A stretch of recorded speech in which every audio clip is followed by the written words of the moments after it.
panic, and we're actually meant to breathe through our noses, and we have like a natural filter with hairs in the nose, right? So all of that stuff, I think breathing for me is kind of at the center of a lot of it. Yeah, I definitely second that. That's the fight or flight thing. The good news is that fight or flight only apparently lasts for 3 minutes. But then there's also a third thing: fight, flight, or freeze. And freezing is something that will constrict us on stage, and then breathing definitely helps with that. I didn't know about the freezing part until pretty recently, actually. So. Yeah. So what you're saying is it's time to commission many 3-minute concerti. Yeah, 3 minutes, and then you're only.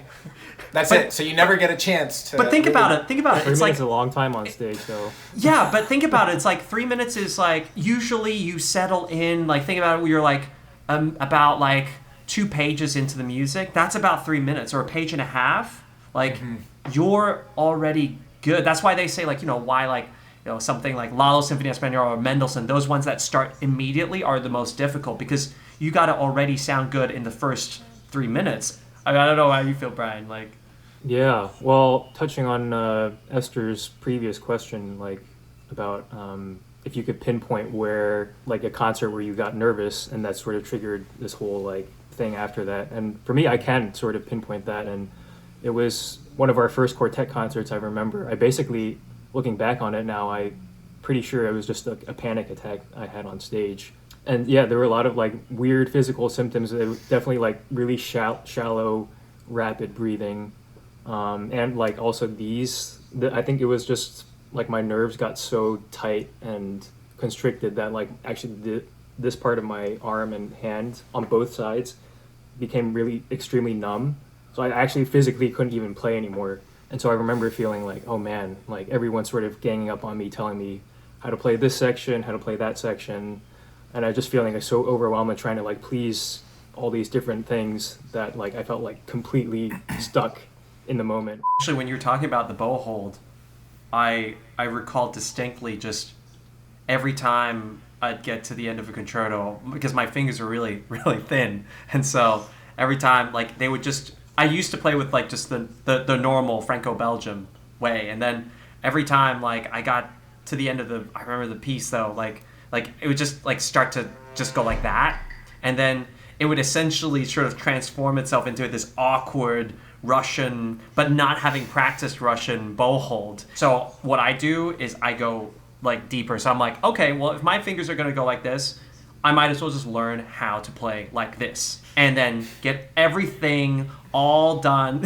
Joel's like laughing because he knows this is so me. It's just like if I feel like that, like oh my gosh, hyper aware, I will just capture that feeling.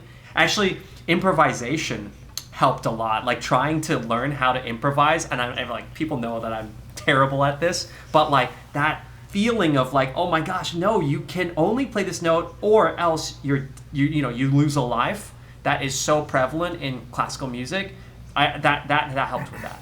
It's a great point though. I was reading a book a while ago about a guy who wrote about his experiences in a concentration camp, and actually he talked about many fears. Apparently that's a very known way to get over fears, is to literally go head first into them.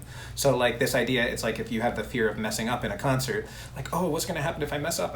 And you're like kind of getting tight and tense and all this stuff. If you actually get to a point like, it's okay if I mess up, everything's totally fine if I do this, you actually start to be, if you can actually, it's not just tell yourself that, but you eventually kind of believe it, then you actually begin to really relax. Yeah, absolutely. It's not the first time I hear that. There's a friend of mine who said that, and the first time he said it to me, I was a bit like, oh, really?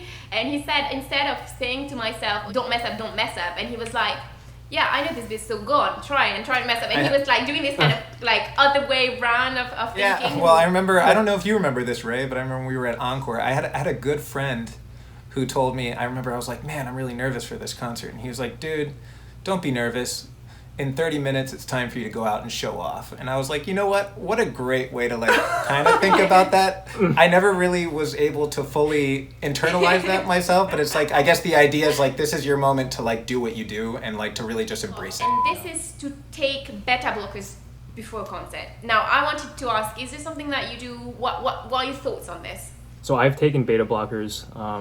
It's not going to erase your nerves, basically, but your heart will be more steady. I think at a certain point, it feels like it might just be like a placebo sort of effect.